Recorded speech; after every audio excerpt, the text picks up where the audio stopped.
আজকের recipe pomfret fry. এই pomfret fry রান্না করার জন্য মাছগুলোকে এইভাবে কেটে নিয়েছি ছুরির সাহায্যে, আর খুব ভালো করে ধুয়ে নিয়েছি।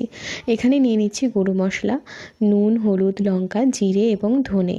সেটা মাছটা আপনাদের কতটা পরিমাণে আছে তার উপর নির্ভর করবে আপনার মশলাটা। এটা আপনি আপনার পরিমাণ মতন দেবেন। তারপরে দিয়ে দিলাম রসুন এবং আদা। এটাও আমি পরিমাণ মতন দিয়েছি। আমি 1 চামচের একটু কম করে ব্যবহার করেছি। তারপরে দিয়ে দেবো একটা অর্ধেক লেবু। সেই লেবুটা ভালো করে চিপে চিপে রস বের করে নিচ্ছি আমি। আর রস বের করা হয়ে গেলে আমি দানাগুলো যেগুলো আছে সেগুলো কিন্তু ফেলে দেব। প্রথমে খুব ভালো করে লেবুটা থেকে রস বের করে নেব, তারপরে দানাগুলো ফেলে দেব।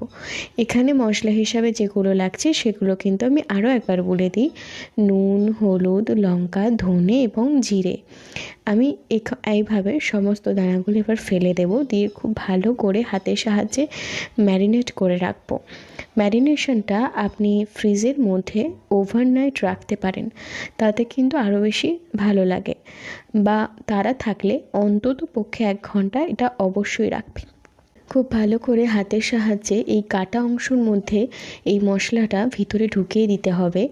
আর মাছের যে মুখটা যে কাটা রয়েছে তার মধ্যেও কিন্তু মশলাটা অবশ্যই ভালো করে মাখিয়ে নিতে হবে। কাটা অংশগুলোতে মশলাটা খুব ভালো করে ম্যারিনেশনের মশলাটা ঢুকিয়ে দিতে হবে। আর মুখের কাটা অংশটার মধ্যেও কিন্তু খুব ভালো করে মশলাটা দিয়ে দিতে হবে। এইভাবে মশলাটা খুব ভালো করে ম্যারিনেশন করে আমি ফ্রিজের মধ্যে ওভারনাইট রেখেছিলাম। আপনাদের কাছে হাতে যদি সময় না থাকে তাহলে অবশ্যই অন্তত 1 ঘন্টা রেখে দেবেন। আমি ফ্রিজ থেকে বের করে এনেছি। এবার অন্য একটা পাত্রে নিয়ে নিয়েছি কর্নফ্লাওয়ার এবং বেসন। এগুলো নিয়েছি 1/2 কাপ করে, এবং এর মধ্যে দিয়ে দিলাম নুন।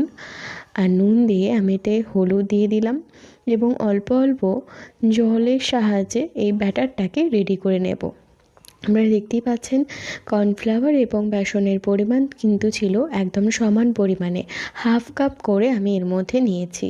আমার যেহেতু 4টে মাছ রয়েছে সেহেতু আমার এখানে ব্যাটারটাও অল্পতেই হয়ে যাবে।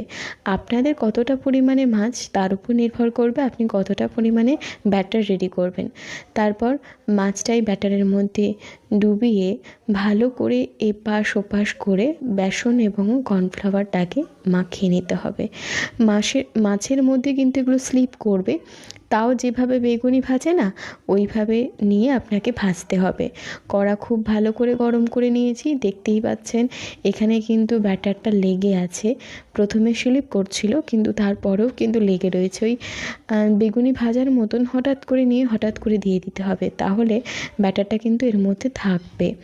দেখুন যতটা পরিমাণে থাকে ততটাই কিন্তু এর উপরটাকে ক্রিস্পি বানানোর জন্য একদম পারফেক্ট। তারপরে এটাকে এপিট ওপিট করে অল্প আঁচে ভেজে নিন। আপনার রেডি হয়ে গেল পমফ্রেট ফ্রাই।